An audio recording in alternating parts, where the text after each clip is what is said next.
ಹುನಗುಂದದಲ್ಲಿ ಮನೆ ಮನೆಗೆ 5 ಗ್ಯಾರಂಟಿ, ಮನೆ ಮುಂದೆ ರಂಗೋಲಿ ಉದ್ಘಾಟನಾ ಕಾರ್ಯಕ್ರಮ.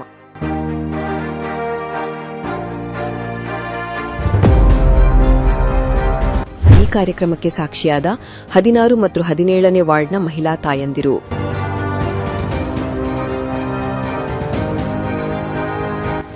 ವೀಕ್ಷಕರೇ, ಬಾಗಲಕೋಟೆ ಜಿಲ್ಲೆಯ ಹುನಗುಂದ ವಿಧಾನಸಭಾ ಕ್ಷೇತ್ರದ ತಾಲೂಕು ಪಂಚಾಯತ್ ಹಾಗೂ ಪುರಸಭೆ ಹುನಗುಂದ ಇವರ ಸಹಯೋಗದಲ್ಲಿ ತಾಲೂಕು ಮಟ್ಟದ ಪಂಚ ಗ್ಯಾರಂಟಿ ಯೋಜನೆಗಳ ಅನುಷ್ಠಾನ ಪ್ರಾಧಿಕಾರ ಸಮಿತಿಯ ಆಶ್ರಯದಲ್ಲಿ ಹುನಗುಂದ ಶಿವಬಸವ ನಗರದಲ್ಲಿ ಮನೆ ಮನೆಗೆ 5 ಗ್ಯಾರಂಟಿ, ಮನೆ ಮುಂದೆ ರಂಗೋಲಿ ಕಾರ್ಯಕ್ರಮವನ್ನು ಆಯೋಜಿಸಲಾಯಿತು.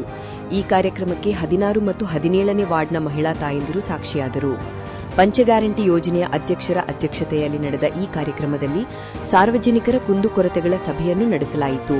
ಈ ಸಂದರ್ಭದಲ್ಲಿ ಮಾತನಾಡಿದ ಹುನಗುಂದ ತಾಲೂಕಾ ಪಂಚ ಗ್ಯಾರಂಟಿ ಯೋಜನೆಯ ಅಧ್ಯಕ್ಷ ಮುತ್ತಣ್ಣ ಕಲಗೂಡಿಯವರು, ನಮ್ಮ ಶಾಸಕರಾದ ಡಾ ವಿಜಯಾನಂದ್ ಎಸ್ ಕಾಶಪ್ಪನವರ ಅವರ ಮಾರ್ಗದರ್ಶನದಲ್ಲಿ ಸರ್ಕಾರದ ಮಹತ್ವಾಕಾಂಕ್ಷಿ ಪಂಚ ಗ್ಯಾರಂಟಿ ಯೋಜನೆಗಳನ್ನು ಅರ್ಹ ಫಲಾನುಭವಿಗಳಿಗೆ ಸಮರ್ಪಕವಾಗಿ ತಲುಪಿಸುವ ಉದ್ದೇಶದಿಂದ ಈ ಕಾರ್ಯಕ್ರಮವನ್ನು ಹಮ್ಮಿಕೊಳ್ಳಲಾಗಿದೆ ಎಂದು ತಿಳಿಸಿದರು.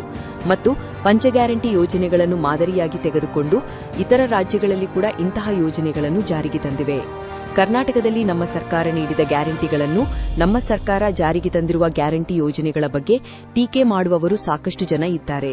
ವಿರೋಧ ಪಕ್ಷದವರು ಯಾರು ಏನೇ ಅಂದ್ರೂ ಕೂಡ ಸರ್ಕಾರ ಹಾಗೂ ನಮ್ಮ ಶಾಸಕರು ಕಾಶಪ್ಪನವರ ಸಾಹೇಬರ ಆದೇಶದಂತೆ ಬಡಜನರಿಗೆ ಯೋಜನೆಗಳನ್ನು ತಲುಪಿಸುವ ಕೆಲಸ ಮಾಡುತ್ತೇವೆ ಎಂದು ಹೇಳಿದರು. ಹಾಗೆಯೇ ನಮ್ಮ ಶಾಸಕ ಕಾಶಪ್ಪನವರ ಸಾಹೇಬರು ತಾಲೂಕಿನಲ್ಲಿ ಸಾಕಷ್ಟು ಅಭಿವೃದ್ಧಿ ಕಾರ್ಯಗಳನ್ನು ಕೈಗೊಂಡಿದ್ದು, ಜನರು ಇದನ್ನು ಗುರುತಿಸಿ 2028ರಲ್ಲಿಯೂ ಕೂಡ ಅವರನ್ನು ಮತ್ತೆ ಶಾಸಕರಾಗಿ ಆಯ್ಕೆ ಮಾಡುತ್ತಾರೆ ಎಂಬ ವಿಶ್ವಾಸವನ್ನು ವ್ಯಕ್ತಪಡಿಸಿದರು. ಮತ್ತು 28ರ ನಂತರ ಕೂಡ ನಮ್ಮ ಗ್ಯಾರಂಟಿ ಯೋಜನೆಗಳು ಮುಂದುವರಿಯಲಿದೆ ಎಂದು ಹೇಳಿದರು.